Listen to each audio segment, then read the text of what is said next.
How about Matt Doherty? North Carolina and NC State could definitely get along in this conversation, and we always have. I have the utmost respect for Matt as a player and as a coach and all the things that he is doing inside basketball, not just college basketball, but basketball in general and how he leads. Matt, thank you so much for being with us. My pleasure, Debbie. Always fun to be on with you. I mean, this is a real thrill. You and I have been connected over the years through a golf event that we play in together in October. It's called Dan Jansen's Invitational, that speed skater. And he definitely could speed skate around a lot of people still. I mean, he's in incredible shape. It's just great to see you and Kelly at that event and how much you support Dan and his efforts to raise money for cancer. I just wanted to spend a little time with you because I think our viewers would be interested in, we know a little bit about your past, but I want you to go ahead and tell us a little bit about your journey. Sure. Oh, wow. How much time do we have? I think the thing that I love talking about, and most people will think it's kind of weird, but I love to talk about failure. I wrote a book, Debbie, called Rebound from Pain to Passion. And then I have a rebound. There you go. And I have a podcast that you've been on, and you were great. People still talk to me about your podcast because we all go through adversity, and some people mask it, and people look at you on TV and see these pretty ladies talking basketball, is always smiling, laughing, but they have no idea what you went through with your son and Frankie and the hardship and the challenges. And then, who were the cheerleaders that helped you get through that, like Kay Yao? Those stories are very powerful because everybody has a story. And in business, I'm an executive coach, so I work with business owners. And one of the topics we talk about is isolation relief. Who can you talk to? Because vulnerability is the new invincibility. So if you're sharing your vulnerabilities, it lightens the burden, it lightens your load.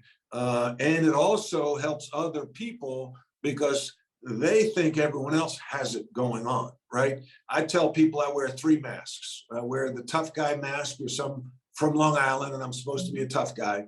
I wear the smart guy mask because I want people to think I'm smart.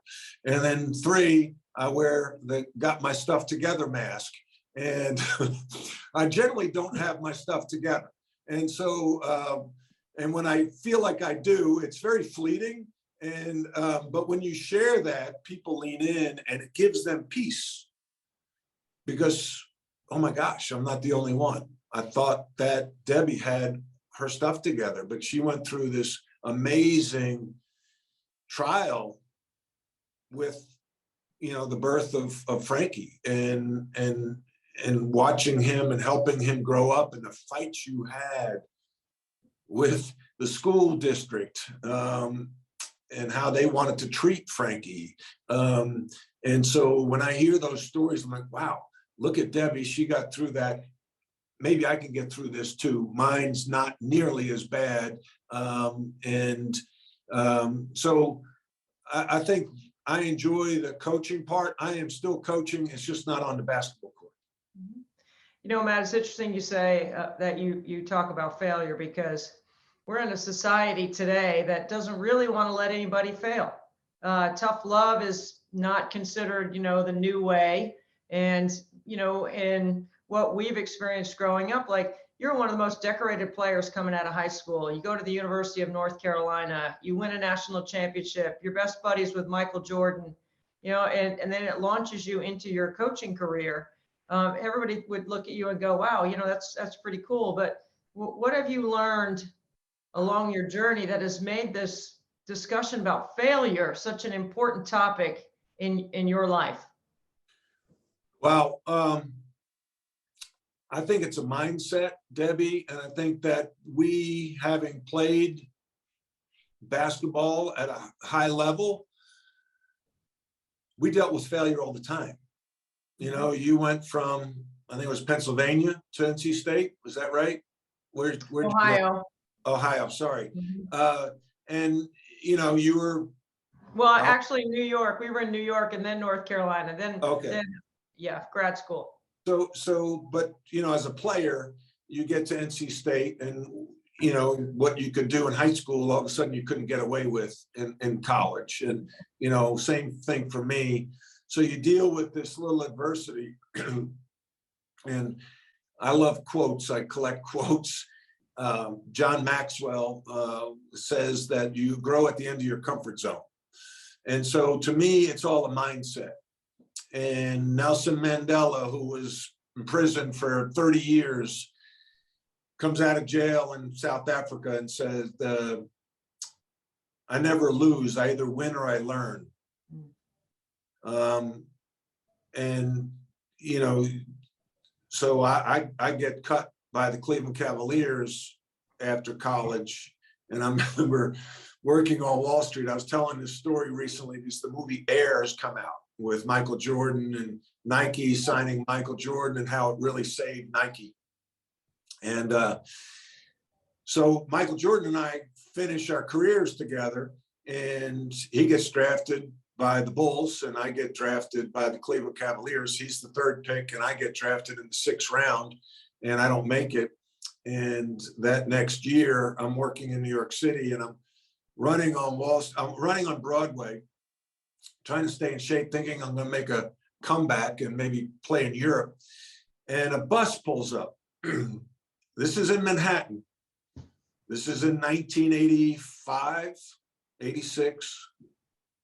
And on the side of the bus is Michael Jordan with his spread eagle logo over the Chicago skyline. And it hits me like a year earlier, Michael and I were teammates. Michael and I would share a pizza together. Michael and I would go to practice. Michael and I were, we're in the same locker room together. And all of a sudden there's tremendous separation. And dealing with that, comparison games, what made you a good player, Debbie, also could make you,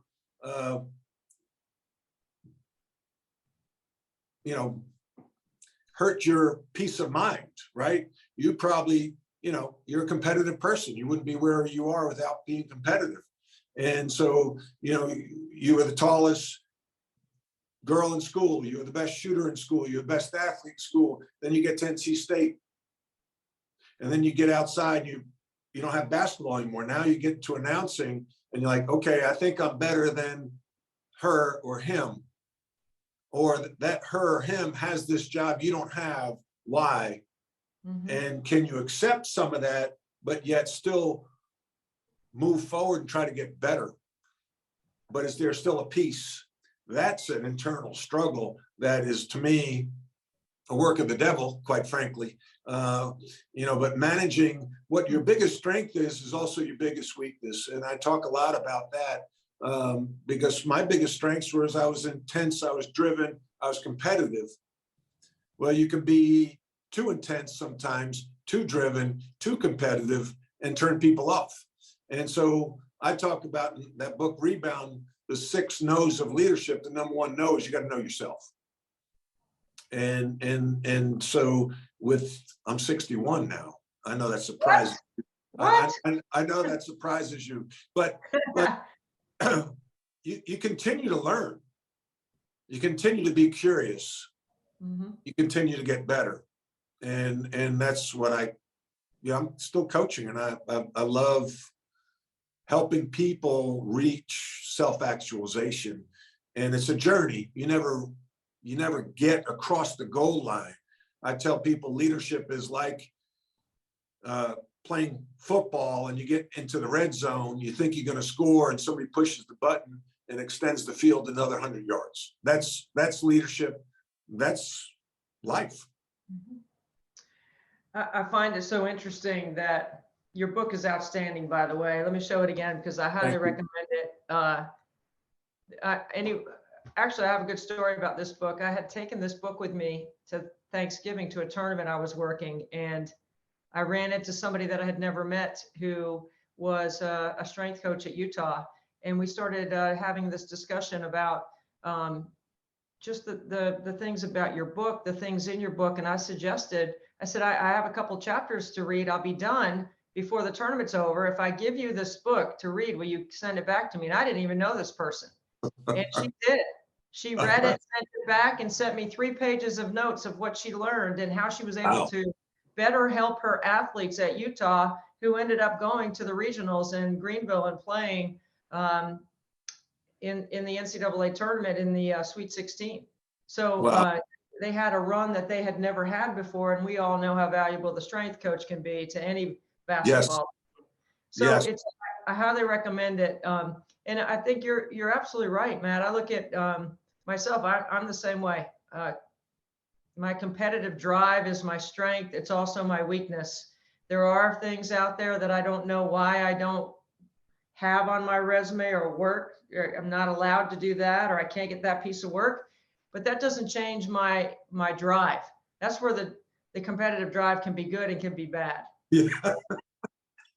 Yeah. I can imagine you and Frank in the driveway shooting horse and like that might not end well in your driveway because I know how competitive your husband is and I know how competitive you are. So that might lead to maybe a very quiet conversation over dinner. I don't know.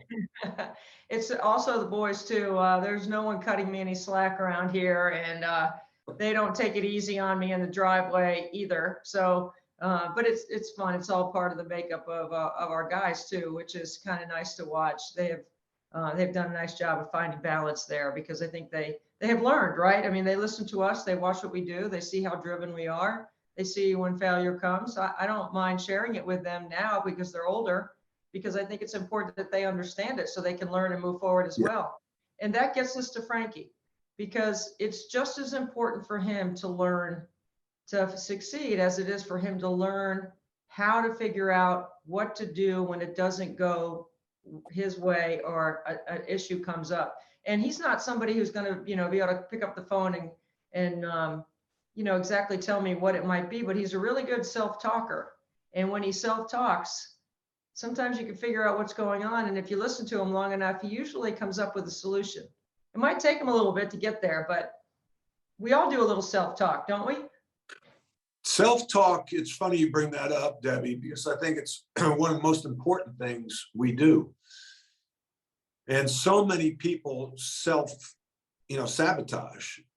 because their thoughts and their self-talk is negative. And so that's what you're feeding yourself. Right. And I think a couple things come to mind. This is where the value of faith comes in. I do believe that God doesn't promise us a smooth path. He, in fact, promises us hardship so that we do lean on his understanding and not our own understanding. And that should give us a peace if we have a relationship with God. And some people get uncomfortable when you start talking about religion, but I do think that there is a void in our country in that regard, and it needs to be reintroduced. Mm-hmm. And I think some of my work, I try to drop breadcrumbs to the Lord. I don't want to throw it at people's faces because nobody likes that, but just to introduce that to people because it's powerful.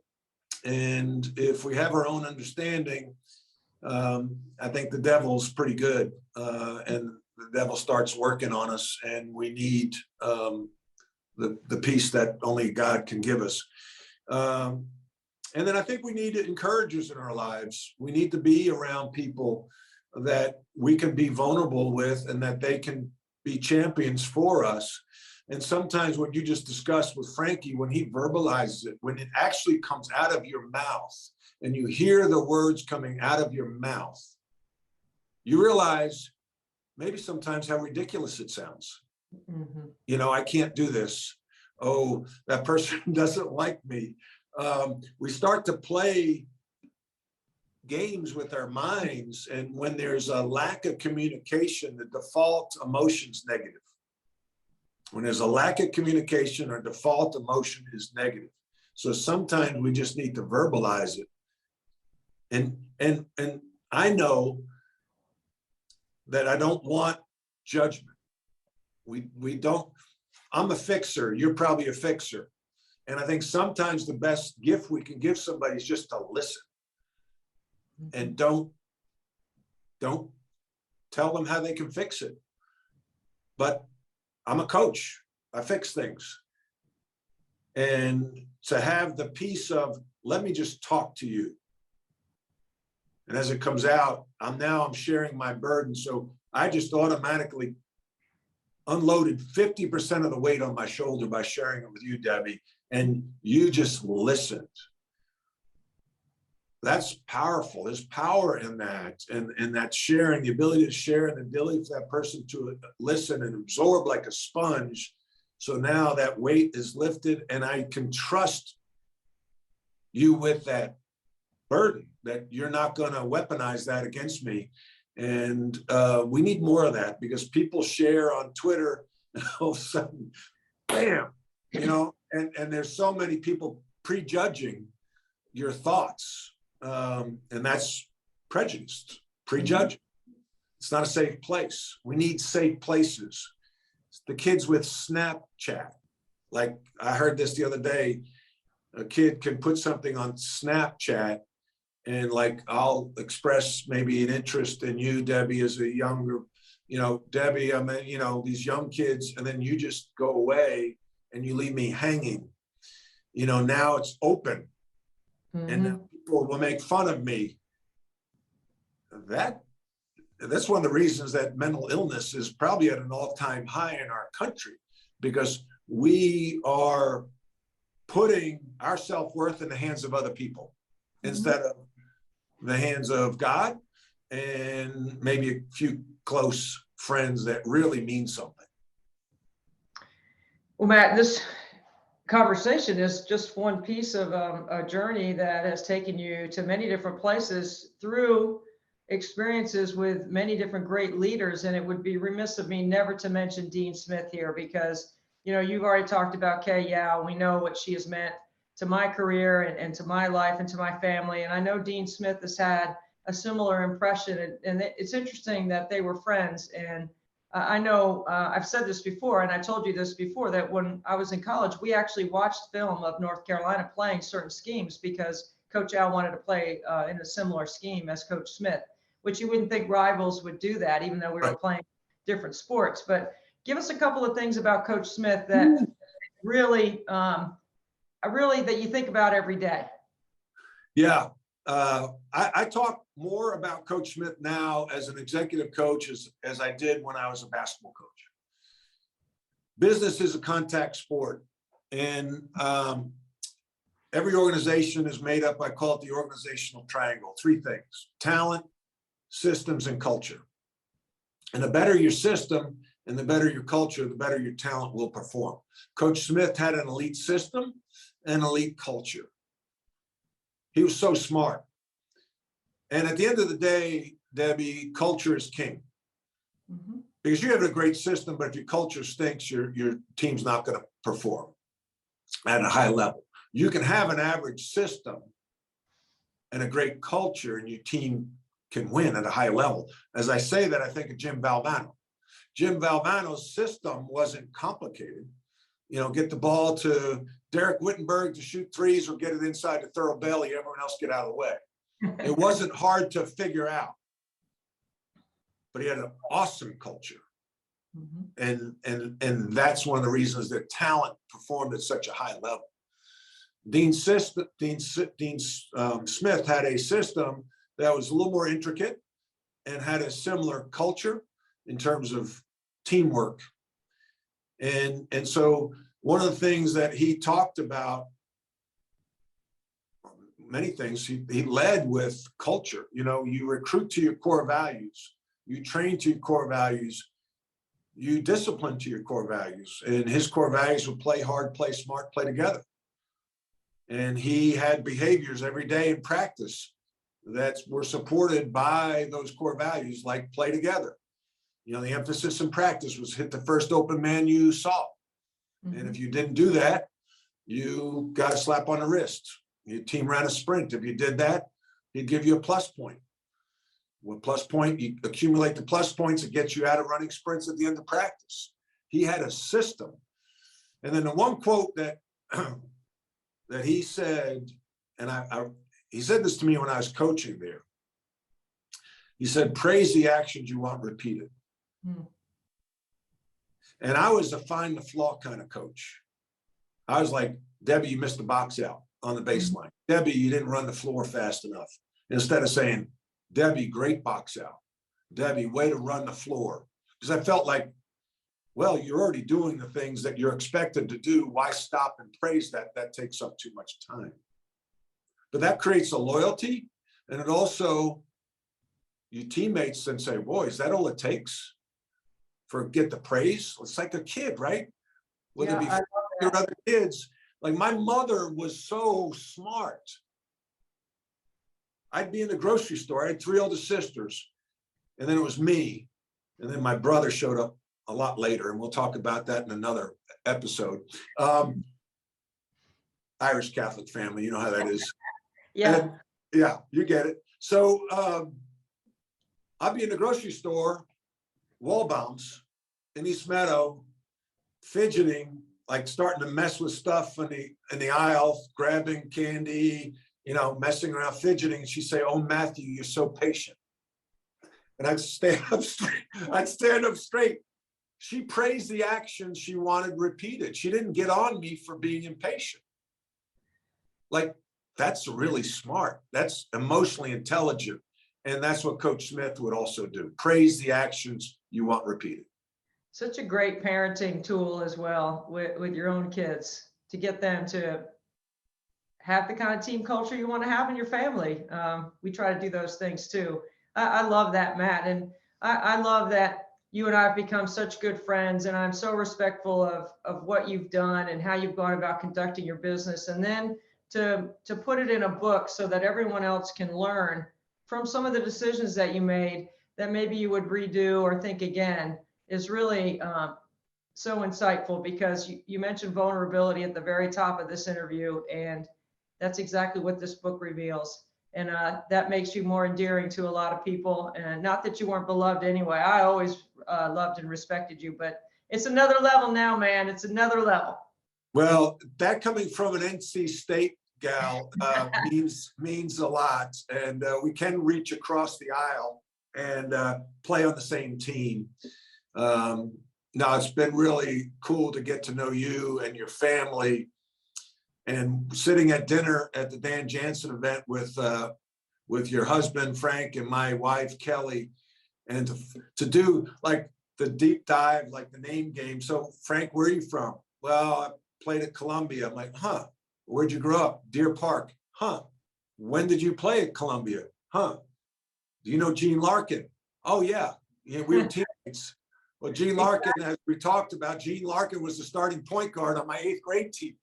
And turned out to be your husband's teammate on the baseball team at Columbia University. So the world, as we get older, gets smaller and smaller and smaller. And thank you for allowing me to join you on this broadcast today. Well, thank you, Matt. And we look forward to seeing you again soon. Hi to Kelly, and really appreciate you being on 24 Hours Nothing But Net with us. My pleasure. Thank you.